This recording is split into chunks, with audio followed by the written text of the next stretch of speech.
Muito boa noite, pessoal. Gazeta Esportiva está no ar com tudo que você quer saber do seu time. Boa noite, Celso Cardoso. Buenas noites, Michele Janela. Boa noite, Flávio Prado. Boa noite, Michele Janela. Olha, hoje o programa está bombando com o novo técnico do Palmeiras e os próximos jogos de Corinthians, Santos e São Paulo. Então, fique com a gente.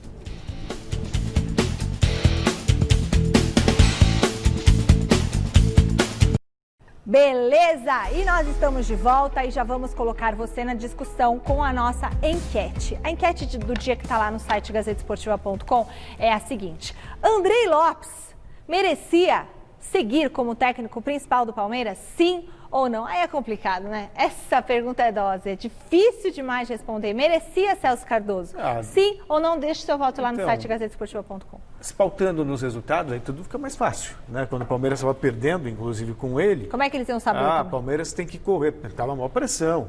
Presidente banana, que não corre atrás de um treinador, aquela coisa toda. Então, não dá para você ficar se pautando só pelos resultados. Né? O Palmeiras precisava de um treinador experiente ou com uma filosofia definida. O Andrei se revelou um ótimo treinador. Não só pelo resultado, mas o trabalho que ele fez também foi muito bom. O Palmeiras está jogando muito mais do que estava jogando com o Vanderlei Luxemburgo. Mas não era o momento dele. Mas ele deu demonstrações que ele pode esperar por um momento, ou no Palmeiras ou em outro lugar. O que você acha, Flávio? Eu acho a mesma coisa que o Celso. Ele mostrou que tem capacidade, mas agora já estava tudo acertado. Era um outro momento. Ele pegou aquele trabalho a curto prazo, é outra pegada, né? Não é uma coisa mais longa, mas ele mostrou competência, assim. Eu acho que ele terá chances em breve em outros clubes, ou no próprio Palmeiras, porque ele mostrou que conhece. É verdade, é muito fácil a gente falar agora que a gente está vendo os resultados. Devia efetivar. Aí o Palmeiras, se tivesse efetivado e tivesse perdendo... Vai lá. E a pegada é outra também. Uma coisa é um tiro curto, outra coisa é um tiro longo. A gente não sabe como é que seria, né? Muito bom. Você manda a sua mensagem pelo WhatsApp, anota o número aí, 11 99 479 1633. O que vocês acham se o Andrei deveria seguir como técnico do Palmeiras? Começamos o nosso giro de repórteres com o Alexandre Silvestre, que está na nossa redação. Boa noite, Silvestre. O Andrei Lopes se despediu do cargo de técnico do Palmeiras ontem com vitória. Como que está a troca de comando dele para o Abel Ferreira? Fala, Michele, um abraço para todo mundo. A redação aqui está fervendo. Tem palmeirense aqui falando dessa história do Andrei Lopes, do português que acabou de chegar. E eu conversando com o Bruno Secon, que hoje está aqui, grande jornalista, que trabalha no site Gazeta Esportiva, mas também produz material para a gente na televisão. O Secon tem algumas fontes lá no Palmeiras. E as primeiras impressões do Abel Ferreira foram as melhores em relação principalmente à estrutura do Palmeiras, que segundo o português é uma estrutura de poucos times lá na Europa, hein? Pelo menos daquilo que ele conhece. Então ficou super bem impressionado e foi pé quente, Michele. Vamos dar uma olhadinha numa reportagem que vai mostrar os primeiros passos de Abel Ferreira em solo brasileiro. Portuga à vista! Abel Ferreira atravessou o Atlântico e descobriu o Brasil ontem pela manhã ao desembarcar em terras tupiniquins. Acima de tudo, com muita motivação de fazer história aqui. Em seguida, explorou as instalações da Academia de Futebol. Teve os primeiros contatos com essa gente ainda nova para ele. E recebeu as boas-vindas do cacique da tribo Alviverde. Obrigado. Sucesso para nós, muitas alegrias, que você faça um ótimo trabalho. Pareceu encantado com o novo mundo, rico em glórias, conquistas e história. Palestra Itália. Visitou também a Casa Palmeirense, o Allianz Parque, e avistou um time intenso, veloz, letal, em franca evolução, que surpreendeu os comandados do argentino Jorge Sampaoli com 3 flechadas certeiras na testa do Atlético Mineiro. Legado no cebolismo, 4 vitórias seguidas de Andrei Lopes, bons números e ótimo desempenho. Missão cumprida, bastão passado. Subiu o sarrafo do Palmeiras. Porque o Palmeiras tem que estar lá em cima. Não é o Andrei, não é o Abel. Quem treinar o Palmeiras tem que estar lá em cima. O Palmeiras tem que estar sempre lutando por título, pelas primeiras colocações. pelo que o clube representa. Daqui pra frente, a prosperidade palmeirense vai depender do ambicioso português recém-chegado, Abel Ferreira, que pelo jeito não veio até aqui para trocar espelhinhos por pau-brasil. Estou muito feliz, eu e a minha comissão técnica, e estamos preparados para todos juntos, ao lado dos nossos jogadores, para conseguirmos fazer um bom trabalho.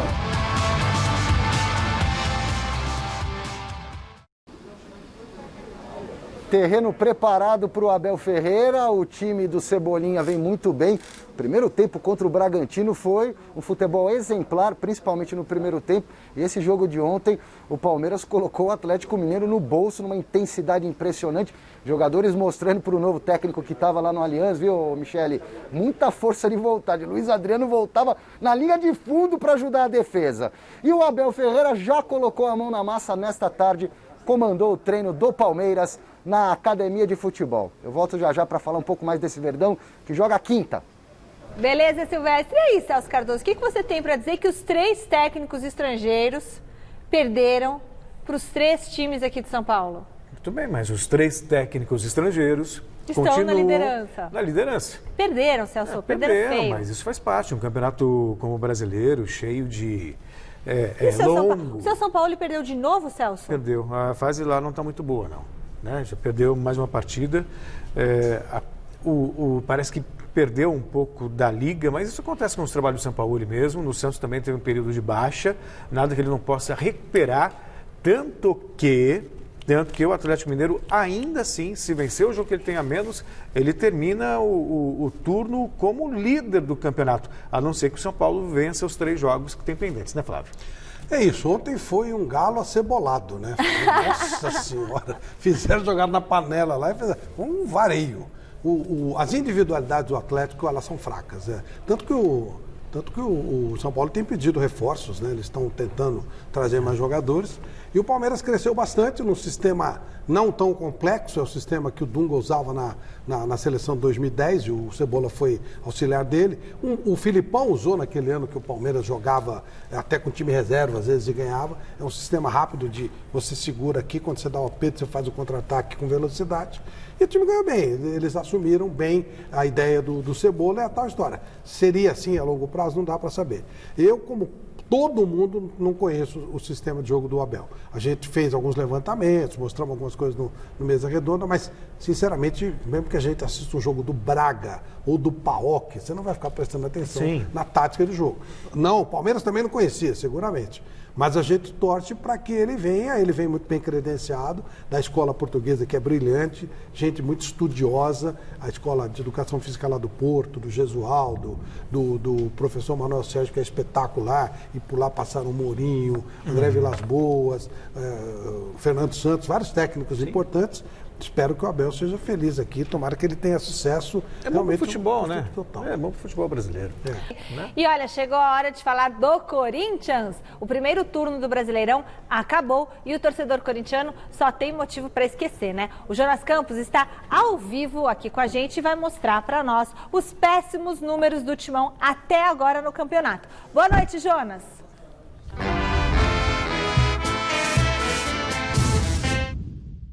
Fala, Michele, boa noite a você, ao Celso, ao Flávio, todo mundo que acompanha o nosso Gazeta Esportiva. Falamos ao vivo hoje aqui das alturas da Avenida Paulista, diferentemente do Corinthians, que não está nas alturas do Campeonato Brasileiro, né, Michele? Pelo contrário, como você disse, péssimos números nesse primeiro turno que foi encerrado já, pelo menos, pro Corinthians. Timão encerra esse primeiro turno com 24 pontos, um aproveitamento de 42%. No momento é o 11º colocado na tabela de classificação.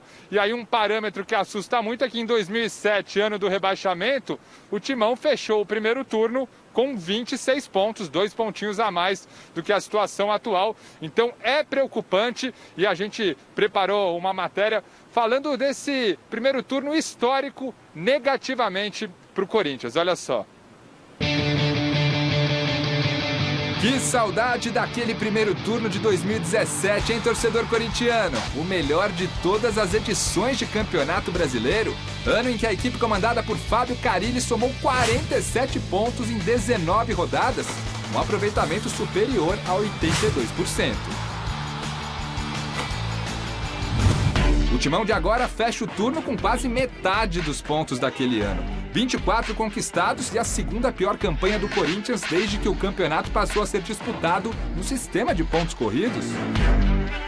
Apenas em 2006, o clube do Parque São Jorge teve uma campanha inferior à de agora na primeira metade do Brasileiro, quando atingiu modestos 20 pontos.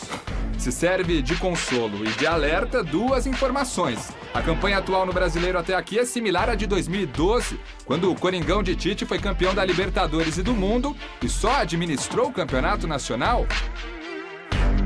Em 2020, no entanto, o desempenho até aqui é inferior ao de 2007, ano em que o Corinthians caiu para a segundona. No momento, são 5 pontos do Z4 e a vitória sobre o líder internacional no último sábado traz esperança para um segundo turno, pelo menos, mais tranquilo para o time do povo.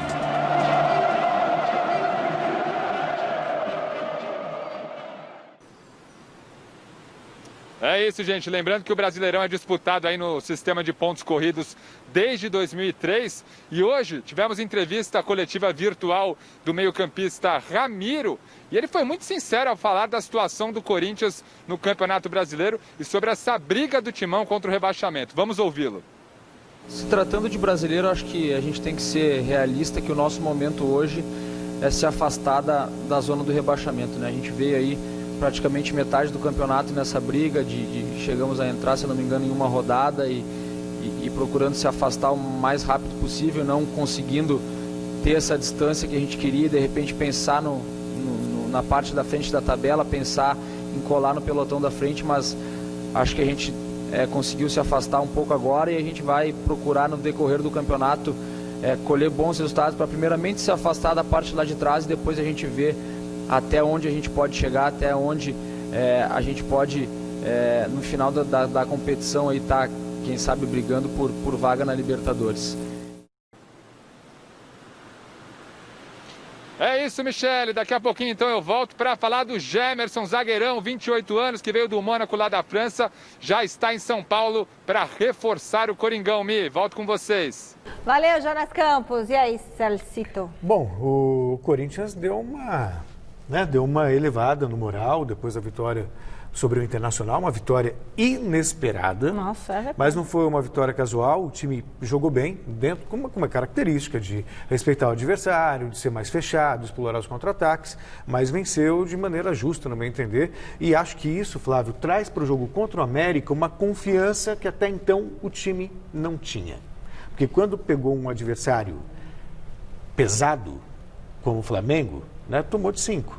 Aí pegou um Inter que está lá na ponta da tabela, já soube jogar. De repente lá precisa de uma vitória. Se ele vencer por um gol de diferença, leva para os pênaltis. Não acho nenhum Mas absurdo. o elenco é um pouco diferente, né? Não, o problema todo é que o Corinthians ele não sabe atacar. Quando ele joga para reagir no contra-ataque, vai. Contra o Flamengo, ele tomou um gol, né? Ele teve que sair. Quando sai é uma tragédia. Contra o próprio América aqui, quando ele saiu, é um time limitado, é um time que se defende, tal, quebra o galho, mas ele tem muita dificuldade. Finalizou uma única bola no gol. Não, ele tem muita dificuldade para vencer as linhas. Por isso que eu não sei se o jogo do América amanhã, 0x0 é para o América. Então não sei se o Corinthians vai estar assim, não.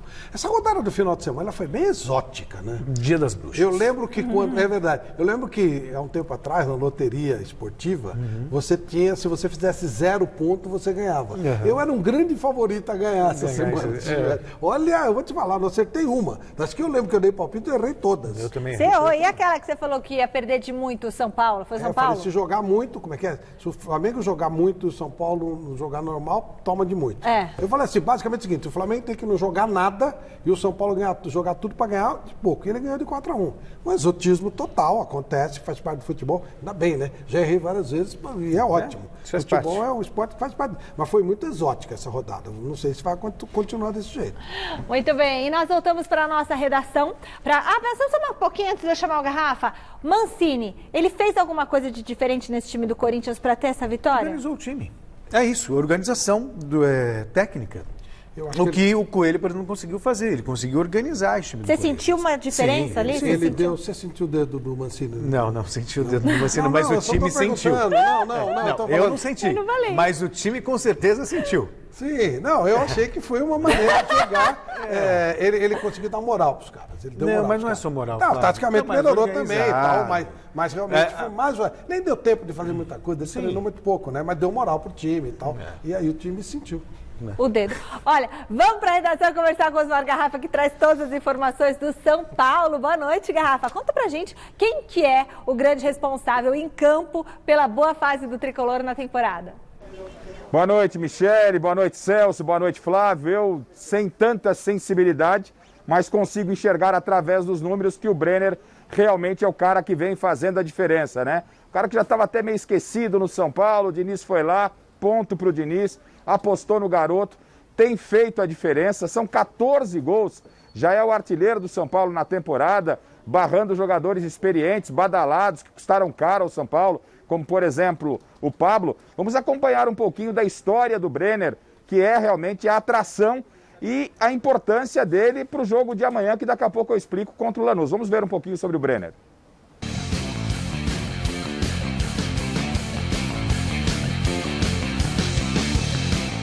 Brenner chegou ainda garoto no São Paulo. O menino que veio de Cuiabá nunca escondeu ser São Paulino.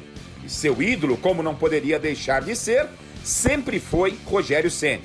Na base do tricolor não demorou muito para ele chamar a atenção. No Paulista Sub-17, em 14 jogos, ele marcou 34 gols.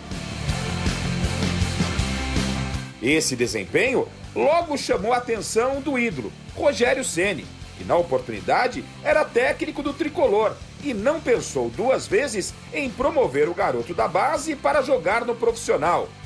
E ele, logo que chegou, demonstrou ser abusado. Dei uma caneta nele, ele me deu um cascudão. Mas eu entendi que não podia. É que na hora eu não vi que era ele. Aí eu fiquei meio sem jeito. Pedi desculpa, ele me deu um cascudão, mas faz parte. Um tapa na cabeça dele, né? Irmão até, né? Mas pai.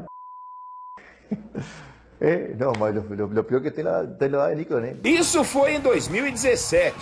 E em 2 anos e meio no time de cima, marcou apenas 4 gols e foi emprestado ao Fluminense, onde teve uma passagem discreta e acabou retornando ao clube de origem e coração. Se 2018 e 19 não foram legais com Brenner, o ano do garoto está sendo mesmo 2020.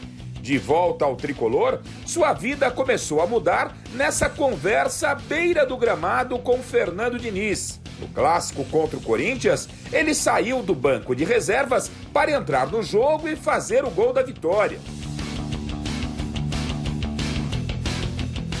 De lá para cá, não demorou muito e Brenner se tornou titular da equipe. O motivo é que ele não para de fazer gols. Até aqui, em 23 jogos, já fez 14. É o artilheiro da equipe na temporada. Um jogador muito talentoso, um jogador que tem o carisma do gol, um jogador muito frio, um jogador muito técnico, que além de fazer gol, um jogador que sabe ajudar na construção e muito. Tem muita qualidade. O menino que tem o carisma de gols não perdoou nem o ídolo, pois foi ele quem marcou os 2 na partida em que o São Paulo eliminou o Fortaleza de Rogério Ceni da Copa do Brasil.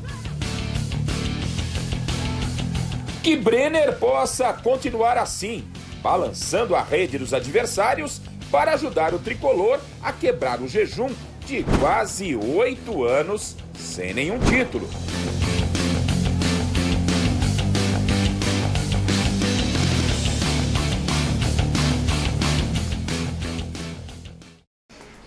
Michele, é isso aí. O treinador vive de resultados e artilheiro vive de gols. E isso o Brenner não está deixando de fazer. Já são 14, ele é a esperança do São Paulo amanhã contra o Lanús, onde o São Paulo joga por uma vitória simples, 1-0. O São Paulo avança à próxima fase, Michele. Como é bom, né, Garrafa, Flávio, Celso, quando o time tem um atacante que tem esse caso de amor com o gol, que carisma você do gol. Isso é muito bom. Agora, as coisas mas não ninguém são dava de graça. nada para ele, né? As coisas não são de graça. Quando ele foi pro Fluminense, quem era o técnico lá? Fernando Diniz. E aí o Diniz não conseguia entender por que o Brenner, que sempre foi um jogador não de jogava no São Paulo. Jogava. Mas e aí eles começaram a conversar. E aí o Diniz começou a conversar com esse menino faz um ano. Ele teve que se acertar como pessoa. Ele é um garoto, ele é um menino, é uma criança praticamente, né? E o Diniz tem conversado muito com ele sobre... ele melhorou o Diniz como ser humano, não que ele fosse uma pessoa ruim, não é isso. Mas se organizar por dentro. Para o trabalho, olha, para o seu trabalho você precisa ter mais solidariedade e tal, e uma série de coisas. Conclusão da história, o garoto ouviu o técnico / psicólogo. E aí ele entrou e fez gol. E aí o gol foi dando moral para ele. Confiança. E hoje ele é absolutamente titular. Era um jogador que estava perdido para o São Paulo e que foi recuperado porque ele tinha talento, óbvio, mas pelas conversas com o psicólogo treinador Fernando Diniz. Foram 10 gols do Brenner nos últimos 9 jogos. Nossa, que mostra a capacidade dele de finalização. E se o São Paulo melhorou muito, se deve muito a essa fase do Brenner, porque o São Paulo construía muitas jogadas, mas perdia muitos gols. O Pablo, Brenner, né? o Pablo que perdeu de gols, né, na temporada é uma coisa absurda. Ele é mais lembrado pelos gols que perdeu do que pelos gols que marcou. Agora é legal que ele está entrando todo jogo, Pablo. Sim, para também ganhar confiança. Você Daqui precisa, a pouco ele volta. Claro, você precisa de todos os jogadores ali bem e confiantes. Mas o Brenner foi um achado, mais um mérito do Fernando Diniz. Os garotos do São Paulo, ele lançou Brenner, Gabriel Sara, Diego Costa, sabe? Então a gente tem que destacar quando você lança garotos e que dão certo no time. Eu acho que essa temporada é ideal para isso e o São Paulo está se acertando. O São Paulo tem que segurar o Brenner, mas tem garoto que está saindo do São Paulo. É isso, Garrafa? Conta pra gente que história é essa. O Elinho, Michele, o Elinho pode ser emprestado ao Bragantino, já é um namoro antigo e o negócio pode ser concretizado nas próximas horas. Empréstimo até o final de 2021. São Paulo receberia 3 milhões de reais e o valor estipulado ficaria em 25 milhões de reais com opção de compra nos 60% do valor do direito federativo do atleta. Então, o Elinho, que tem sido pouco aproveitado pelo Diniz, só para que você tenha uma ideia, o último jogo que ele atuou foi na vitória 5-1 do São Paulo contra o Binacional, mas um jogo teoricamente morno já para o São Paulo, um jogo ganho. Ele começou muito bem, não está resolvendo, então o São Paulo entende como há um interesse do Bragantino no empréstimo, ele pode ir até Bragança, amadurecer um pouco e depois retornar, assim como aconteceu com o Brenner, Michele.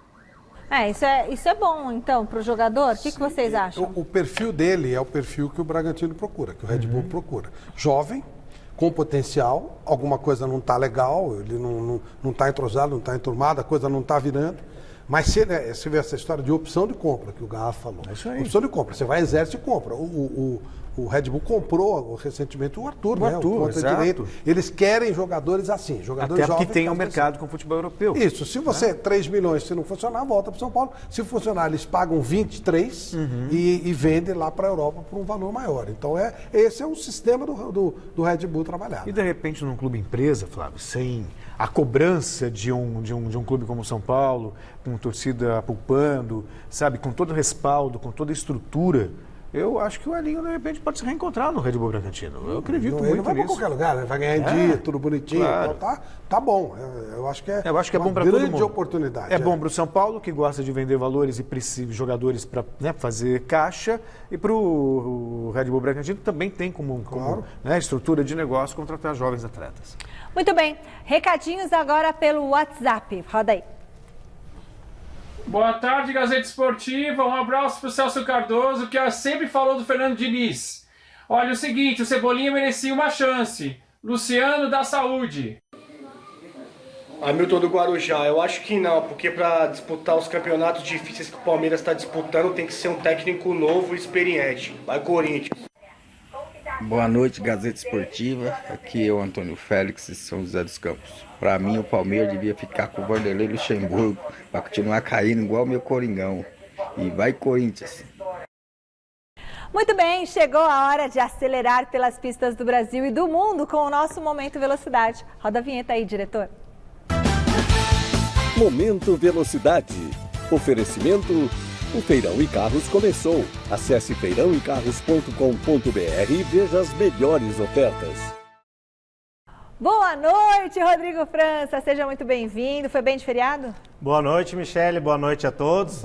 Foi bem de feriado acelerando, né? Como sempre. Trabalhando, né? Olha, final de semana de muita velocidade. Teve rally, né, Rodrigo? Então você acompanhou a largada do Rally dos Sertões? Isso mesmo, Michele. Eu estava lá no autódromo do Velocitar, né? Onde a gente acompanhou a saída de mais de 300 competidores do interior de São Paulo, ali em Mogi Guaçu, para essa incrível jornada de quase 5 mil quilômetros até o Maranhão.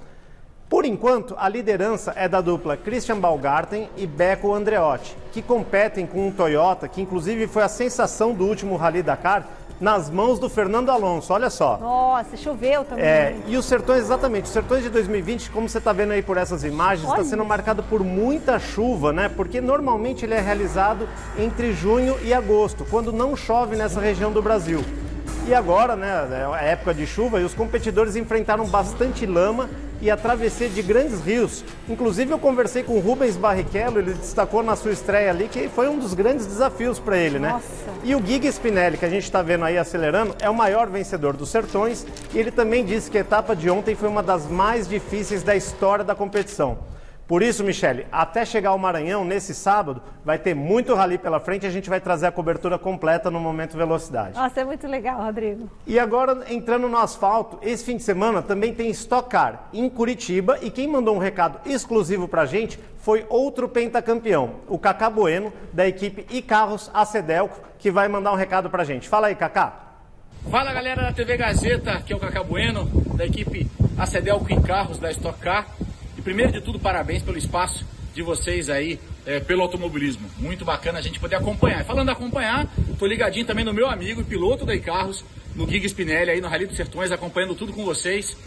Mas eu já tô aqui na rua por um bom motivo. Já tô a caminho de Curitiba, onde a gente tem mais uma etapa da Stock Car, dessa vez com 3 corridas. Então, vamos aí buscar uma recuperação do campeonato, que não começou tão fácil. Mais um duelo aí em Curitiba aí. Pronto para ir e acompanhando vocês. Valeu! Que legal, Cacá, filho do Galvão Bueno, né? Exatamente. Você viu a moral que ele mandou um recado exclusivo pra gente, né? Muito bacana. Rodrigo, me fala uma coisa, ele tá há bastante tempo correndo já, não é? Sim, ele estreou na Stock Car em 2002, né? Então já tem 18 anos. Exatamente. E ele é pentacampeão, são 5 títulos. Muita gente fala, né, o filho do Galvão, mas na verdade ele conquistou o seu espaço como piloto. É muito bacana mesmo. Muito legal, parabéns, Cacá. E bom, para fechar, Michele, falar em conquistar, a Mercedes conquistou o seu 7º título seguido na categoria, né? É um recorde na Fórmula 1.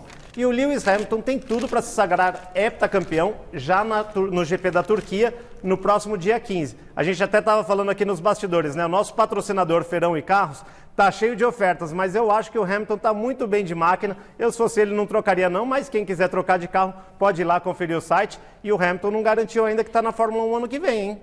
Por quê? Ele quer se aposentar? Porque ele não renovou ainda o contrato, a Mercedes não está procurando piloto, então já pensou uma Fórmula 1 sem o Hamilton? Nossa, mas o Hamilton, assim, ele deita, né? Ele é muito diferente. Ele é muito melhor do que os outros pilotos e o carro dele é muito bom, é isso? Exato. Eu vou te falar, é um conjunto das duas coisas, né? A Mercedes é o melhor carro e também a Mercedes procura o melhor piloto, como era, por exemplo, na época do Ayrton Senna, com a McLaren, a Brabham e a Williams com o Piquet, então assim vai. Então, esse domingo agora na Turquia, ele pode igualar o Schumacher e ser heptacampeão? Heptacampeão, no dia 15, Michele, daqui a 2 domingos. No outro domingo. Mas então, pode ser hepta e seria o recordista absoluto. Que legal. Muito obrigada, viu, Rodrigo? Domingo tem Momento Velocidade aqui na telinha da Gazeta, às 8 da noite. O programa vai estar bom demais, né, Rô? Com certeza, pode deixar. Valeu.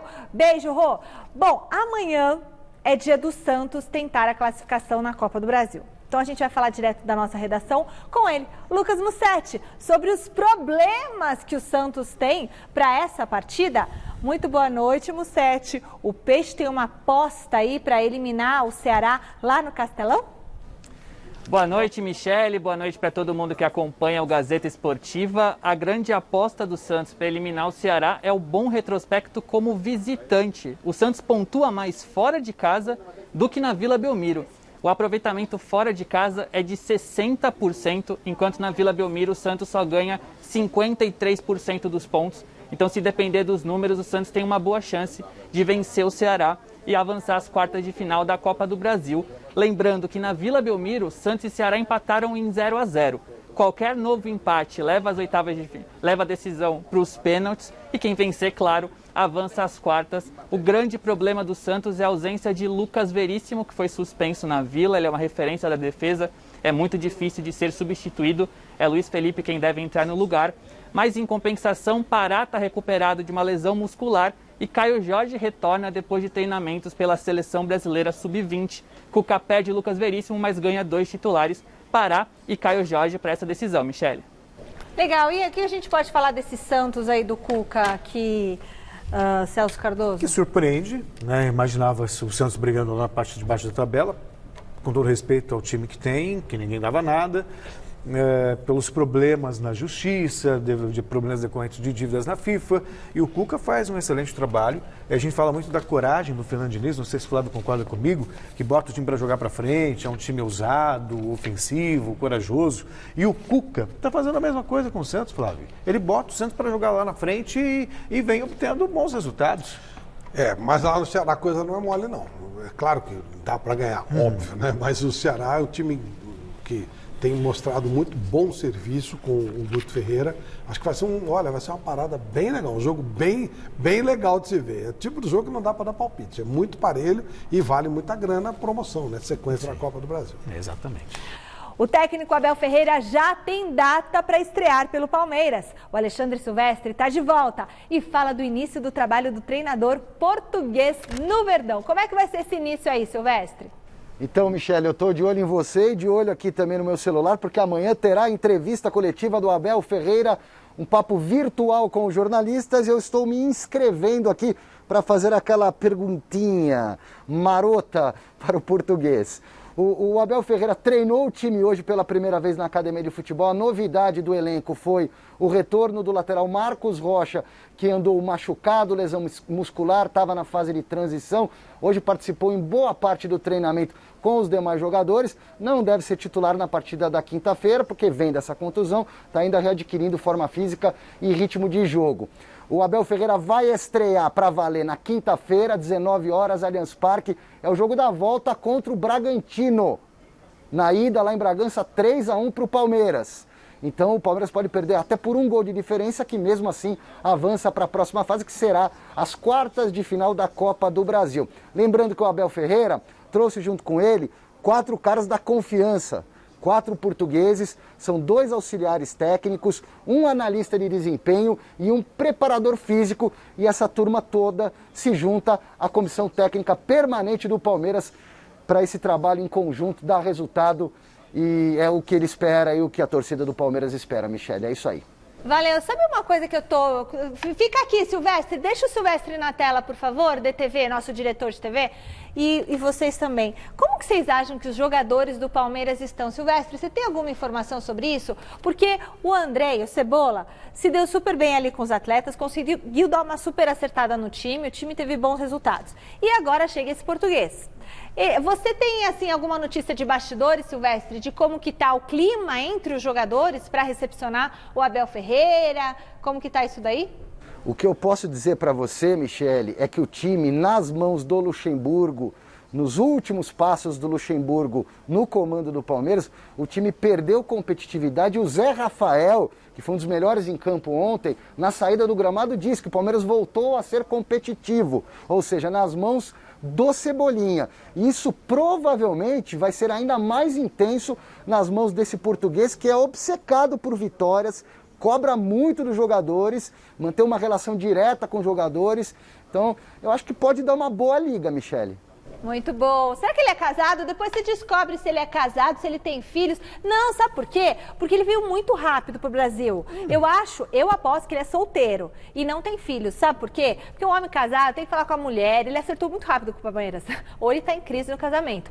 Tem que falar com a mulher, tem que trazer os filhos, mudar de escola. Eu acho que ele é solteiro e pá, já veio rapidinho. Depois você apura, tá bom, Silvestre? É só um palpite. Claro.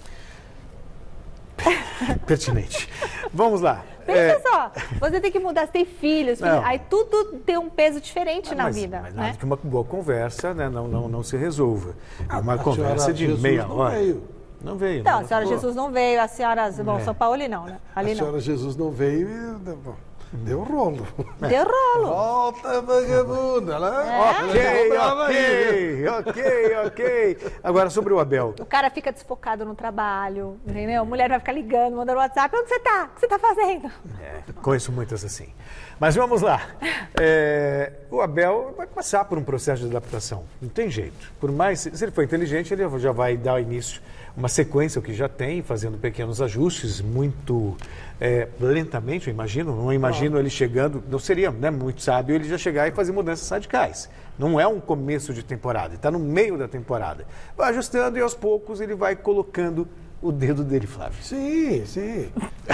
Devagarzinho você vai sentindo o dedo do Abel Ferreira, né, Celso? É assim mesmo. Ele vai sentir, ele vai perceber o time está bem, está psicologicamente bem. E a boleirada, né, respondendo a Michele, sabe, chefe novo e tal, você fica bom, vamos ver, vamos sentir. Mostraram o serviço, né, no jogo ali. Todo mundo zerou tudo. A partir de agora, todo mundo que estão na reserva. Correram, Não, os caras estão na reserva, os caras estão vendo uma chance nova. E quem está de titular... Quem é esperto vai pegar essa chance, Exatamente, é um novo momento, é uma nova filosofia. E realmente é um aprendizado para todo mundo. É um aprendizado para a gente. Eu, de novo, não conheço o trabalho do Abel, vou prestar muita atenção. Ele vem muito bem credenciado, né? A escola que ele cursou é muito boa. E os jogadores, eles têm uma oportunidade de retomar. Por exemplo, eu não consigo, eu não sei o que aconteceu, mas para mim, Patrick de Paula não pode simplesmente ser reserva. Mas então, ele não estava jogando bem, eu sei, mas Celso, a pessoa não pode ir do céu ao inferno. O time inteiro não estava. A culpa é sua. O time inteiro não estava. E ele que chegou a colocar o Danilo, depois colocou o Felipe de volta de volante e não colocou o Patrick. Eu não sei o que aconteceu, de repente há até alguma razão para isso. Às vezes o menino não está bem. Então. Coincidentemente, foi depois que o Gabriel Menino foi convocado para a seleção. Mas você não sei se tem um jogador desse nível. Até o título em cima do Corinthians, estava tudo bem. Aí ele estava bem. Então, coincidiu quando saiu a convocação. E foi o Gabriel Menino. Mas será? Não sei. Mas eu estou falando, pode ser coincidência ou não. Mas quando ele não foi, a partir daí ele pode ser uma desmotivação. É hora dele conversar e saber o seguinte, menino, entendeu? Você não pode ficar sofrendo por aquilo que não depende de você. Estava jogando muito, não foi convocado, acabou. Essa aí, então, continue jogando muito. É a única alternativa que eu estou só assim, destacando uma coincidência. Só isso. Ou também pode ser o seguinte, ele recebeu tantos elogios, a gente elogiou tanto, falou da raça, aquilo tudo, que deu uma inebriada, perdeu o foco do trabalho. Você precisa saber, claro. E aí pode ter até ver outra coisa, tem outra coisa também, né? O cara quando começa a fazer sucesso, fica bonito pra caramba, né? Então. Tem tudo isso. Então eu não sei o que aconteceu com o menino. Eu só sei que é um jogador que o Palmeiras tem que olhar com muito carinho. Nem pensar em perder um jogador com esse potencial. Não pode. Olha, nós já falamos aqui que o Corinthians não guarda boas recordações do primeiro turno do Brasileirão, né? Mas agora é o momento de virar aquela chavinha e pensar na Copa do Brasil. E além disso, tem reforço na área, né, Jonas Campos? Mas esse reforço, será que vai poder jogar a Copa do Brasil?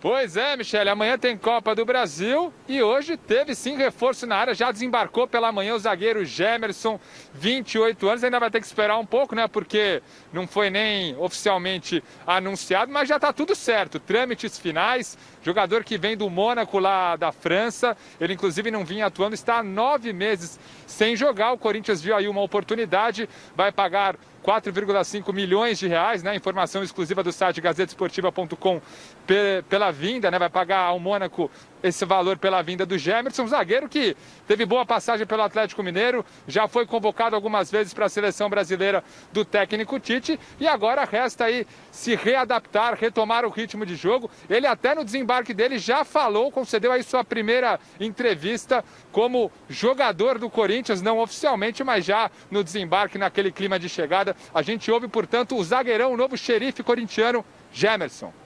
Acho que quando a pessoa fica muito tempo parada, quando aparece uma oportunidade dessa, o cara não pode deixar escapar. Então, o Corinthians é um time enorme, mundialmente, então não conheci 2 vezes e quero jogar agora, é focar em trabalhar bastante, tentar conseguir recuperar meu tempo perdido e ajudar a equipe do Corinthians. Como que você está fisicamente? Quanto tempo você acha que você precisa? É complicado falar, eu acho que isso aí só depois dos exames, né? Quando a gente, hoje, eu acho que amanhã, para saber exatamente o tempo ideal, né? Pra gente voltar a jogar. tô me sentindo bem, né? Eu acho que só vai faltar um pouco do ritmo mesmo de treinamento ali junto com os companheiros e de jogos. O Jô, do Michael, né? Eu troquei mensagem esse dia com ele, então ele já me deu umas dicas já. Então isso é bom, né? Você chegar num grupo que já tem jogadores conhecidos, que você conhece, que você jogou, isso é importante para adaptação. A gente fechou até o final de junho, né? Ali 31, e depois a gente vê, né? Eu acho que a primeira hora é pensar, tá bem, ver se passar no decisão tudo ok, voltar a jogar, e depois no futuro a gente pensa nisso, agora pensando no presente. É isso, ó, como o próprio Gemerson disse, né? Contrato até junho de 2021. Depois as partes podem aí sentar para prolongar esse contrato ou não, né? Aumentar esse vínculo ou não. O Gemerson revelou que trocou umas mensagens aí com o Jô, com o próprio Michel Macedo. Jogaram juntos no Galo lá em 2013, naquela campanha vitoriosa da Copa Libertadores da América. Naquela ocasião, o Gemerson não era titular do Galo, mas já fazia parte do grupo e depois ganhou titularidade e foi até protagonista na equipe do Atlético Mineiro nos anos posteriores aí ao título da Libertadores de 2013. Reforço importante para um setor bastante carente hoje, desde a lesão do Danilo Avelar. Xerifão na área, Michele.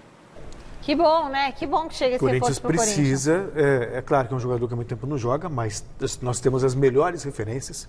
Já foi de seleção brasileira e o Corinthians está carente de zagueiro. Né? Foi buscar um Marlon lá no Cruzeiro. Mas esse é bom? Ou você vai falar que ele é ruim só depois que ele jogar mal? Ele é bom? Ele é muito bom.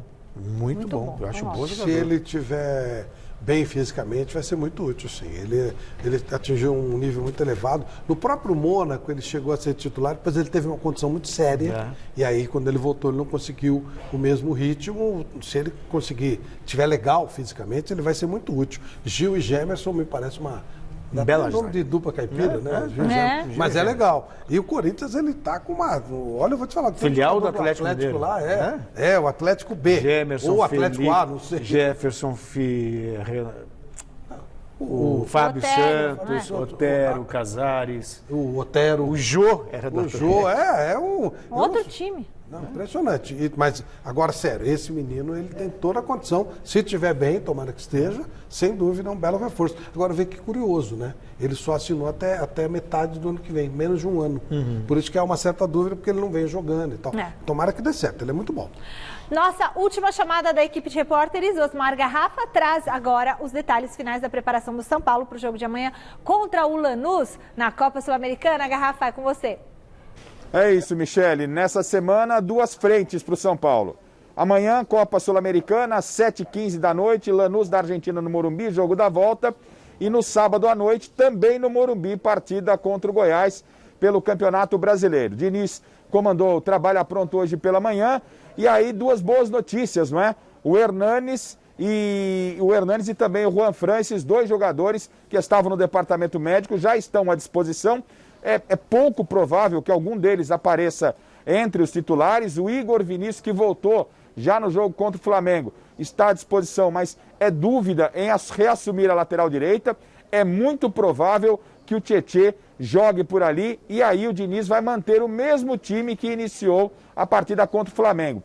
Essa é uma tendência. Bom, jogo da ida, só para esclarecer, lá na Argentina o São Paulo acabou perdendo por 3-2, como na Sul-Americana existe o gol qualificado, o gol fora de casa, o São Paulo joga por uma vitória simples, 1-0, o São Paulo avança às quartas de final. O Lanús, que é uma equipe que já não jogava pelo menos há 226 dias, ganhou do São Paulo, tem um atacante quarentão de 40 anos, e até a torcida entende que não pode deixar de passar e avançar na Sul-Americana, porque aí o São Paulo fica legal no Brasileiro, bem na Sul-Americana, o Diniz vai ganhando corpo e vai ganhando tranquilidade para realizar o seu trabalho. Para finalizar, um provável São Paulo para amanhã, mantendo o mesmo time contra o Flamengo. O Volpi no gol, o Tietê, o Diego Costa, o Bruno Alves e o Reinaldo pela esquerda. Aí no meio campo tem o Luan, Igor Gomes, o Sara e o Daniel Alves. No ataque, o Luciano e o Brenner. Esse é o provável São Paulo. Amanhã a gente fala mais do tricolor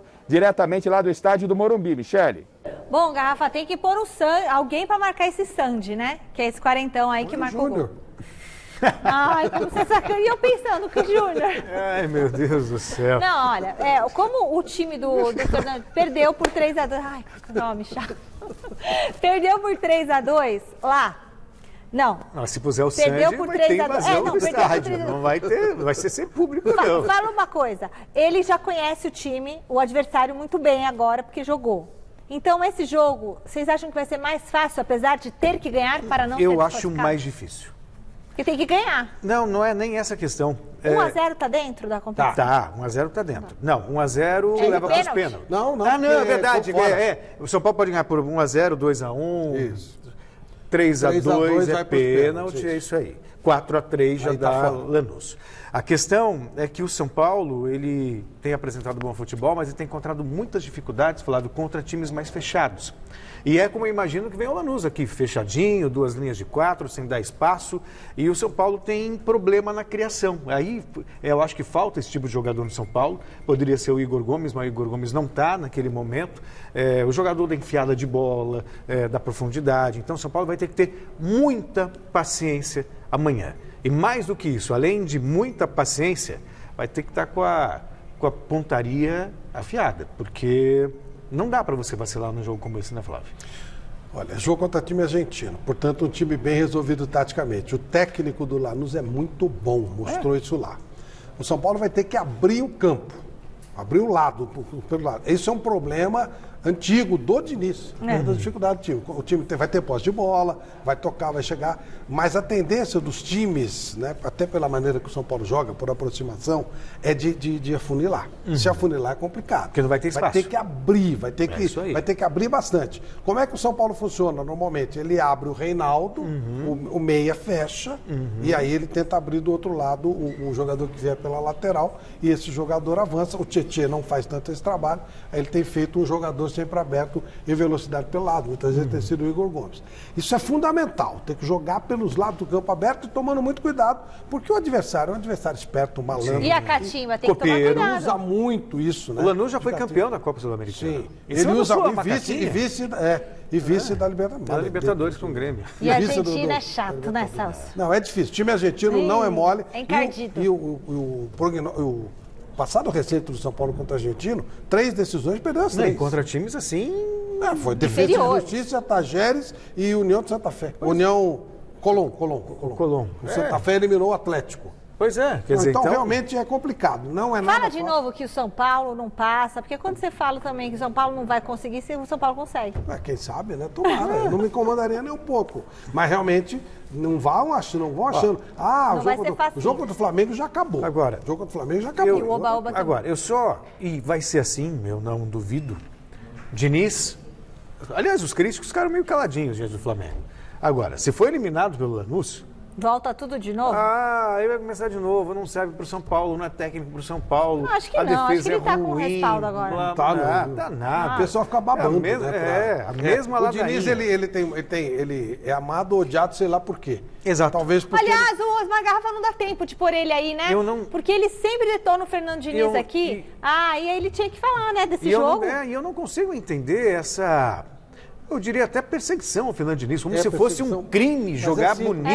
Tinha que entrar pra falar isso. Quando você cria alguma coisa diferente, as pessoas não têm capacidade de acompanhar, o que é mais fácil? Tentar destruir. É simples. Não, o Osmar Garrafa não faz isso. Não é o Osmar Garrafa, não. Pelo amor de Deus, não é porque eu falei. Não. Olha, você já se conectou com as nossas redes sociais? Anota aí, Facebook/Gazeta Esportiva, muito legal o nosso Face. Twitter e Instagram é @Gazeta Esportiva, o meu queridinho é o Instagram. E tem o nosso canal do YouTube, que você tem que se inscrever, youtube.com/Gazeta Esportiva. E o meu Instagram, vai lá, @Michele Janela. Enquete, Andrei Lopes merecia seguir como técnico principal do Palmeiras? A maioria respondeu que sim, como vocês são, né? Bando de canalhas, 80% dos votos. Agora é fácil falar do Andrei, né? Perde 2 para ver o tá frio, toma uma sopinha de cebola, tudo bem. Por hoje é só. Você tá fazendo sopa de cebola também? Sim, eu sou um chefe. O Flávio virou um chefe na pandemia. Tchau, Celso, tchau, Flávio. Muito obrigada pela companhia de vocês de casa. Amanhã tem mais Gazeta Esportiva. Fique agora com o Jornal da Gazeta. Tchau.